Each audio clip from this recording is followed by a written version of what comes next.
यहाँ कितने लोग बैठे, हमारी बात कहने में बहुत बुरी लगेगी, गिने चुने लोग होंगे जिनके मस्तक पर तिलक लगा होगा। महाराज जी मस्तक पर तिलक नहीं है, शिखा सूत्र से विहीन है। और कहते बोले हम हिंदू राष्ट्र बना देंगे। उन्हें टोपी पहनने में शर्म नहीं आती? उनके मस्तक पर टोपी मिलेगी क्यों? ये हमारा आभूषण है। हम में से कितने लोग तिलक लगाने में शर्म आती है। क्या पहचान है आपकी, आप हिंदू हो, कैसे मान लिया जाए? भैया ओरछा है, महाराज जी ओरछा के राजा मधुकर शाह हुए। महाराज मधुकर शाह को ऐसा हमने महाराज जी सुना, महाराज मधुकर शाह दशरथ जी का अवतार थे, ऐसा पूज्य मलूकपीठ वाले महाराज जी की वाणी से सुना। और महारानी का नाम क्या था? कुंवर गणेशी बाई। कुंवर गणेशी बाई महारानी जी साक्षात भगवती माता कौशल्या का अवतार। पूछा क्यों? बोले त्रेता में दशरथ जी ने जब राम जी के जीते जी मस्तक पर मुकुट नहीं देखा तो राम जी ने कहा आपका अवतरण कलयुग में होगा और कलयुग में मेरी राजधानी बनेगी वैत्रवती का तट ओरछा।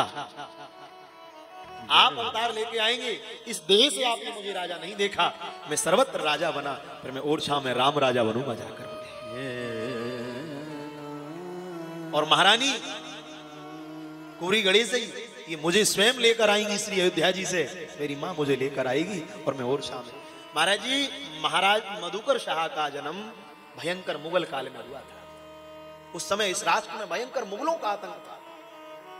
महाराज मधुकर शाह रामानंदी संप्रदाय के महान वैष्णव थे। महाराज जी उस समय मुगलों का आतंक चल रहा था, तो उस समय के मुगल शासक ने आगरा में एक बैठक बुलाई थी। महाराज जी कहते हैं बोले आगरा में एक बैठक बुलाई और जितने हिंदू राजा थे उन हिंदू राजाओं से कह दिया कि कल मेरी सभा में सारे हिंदू शासक आएंगे, पर मेरा आदेश है किसी के मस्तक पर वही तिलक नहीं होना चाहिए, और अगर कोई भी मेरी सभा में तिलक लगा कर आया तो मैं तुरंत उसको मृत्यु दंड दूंगा। तो सारे राजा तो डर गए जितने हिंदू शासक थे। महाराज मधुकर शाह को जैसे ही पता चला कि उस मुगल शासक ने कहा है कि तिलक लगाकर नहीं आना, तो वैसे तो महाराज मधुकर शाह थोड़ा छोटा तिलक लगाते थे, पर उस दिन सारे शरीर पर महाराज जी 12 तिलक लगाकर गए। वैष्णवों में 12 तिलकों की भारी महिमा है। मस्तक पर हमारे यहाँ 12 वैष्णव है, भागवत जी में 12 स्कंद है, कुंडलियों में 12 राशियां हैं। ऐसे हम वैष्णवों में 12 तिलक है।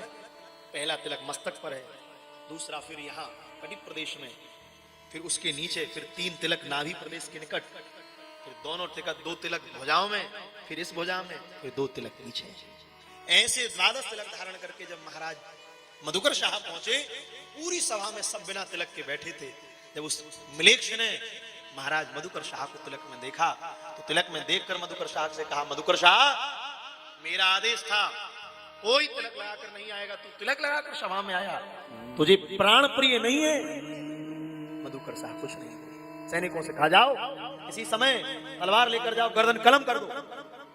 सैनिक जैसी तलवार लेकर महाराज मधुकर शाह को मारने गए, हमने गुरुजी से सुना महाराज मधुकर शाह ने तमतमाती तलवार निकाली और तलवार निकालकर कहते बोले, खबरदार मेरे तिलक और शिखा पर प्रहार किया तो सारी धरती को मुगलों से विहीन कर दूंगा। बोले जो तलवार निकाली, उनके शौर्य पराक्रम को देखा तो जितने हिंदू राजा डरे थे वो भी खड़े हो गए।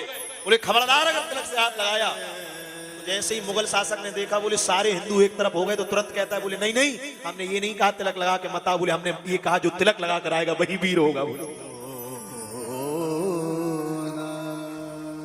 भयंकर विपत्ति में भी उन्होंने तिलक और कंठी का परित्याग नहीं किया। हाथ काट दिए गए, माला नहीं जपने दी गई। अब क्या कारण है? अब ऐसी कोई कारण नहीं है। इसलिए हमारी प्रार्थना है मस्तक पर तिलक हमारी वैदिक सनातन संस्कृति का अंग है, तभी ये राष्ट्र हिंदू राष्ट्र कहलाएगा। पहले व्यवहार में धर्म होना चाहिए। आज सब कह रहे हैं धर्म की जय हो, अधर्म का नाश हो। धर्म की जय कब होगी भैया, और अधर्म का नाश कब होगा? शास्त्र धर्म की जय कराता है, शास्त्र धर्म के पालन करने की आज्ञा दे रहा है, और शस्त्र धर्म को पालन करा रहे हैं। शस्त्र क्या करते हैं? अधर्म का नाश कर रहे हैं। अधर्म का नाश शस्त्र से होगा और धर्म का पालन शास्त्रों से होगा। शास्त्रों का अगर पालन नहीं हुआ तो भले ही कितनी बात कर लो, हम जो चाह रहे हैं वो संभव नहीं। इसलिए ये जीवन में सुखम दुखम भयम क्षेमम कर्म नहीं भावी पद्धति, ये सब कर्म है। और मूल बात धर्म उसे कहते हैं। इन नारियों से पूछो मांग क्यों भरी जा रही है, गले में मंगलसूत्र क्यों? कहा महाराज ये मेरी इच्छा नहीं है, ये धर्म है, धर्म धारण किया जाता है, उसे कहते हैं धर्म।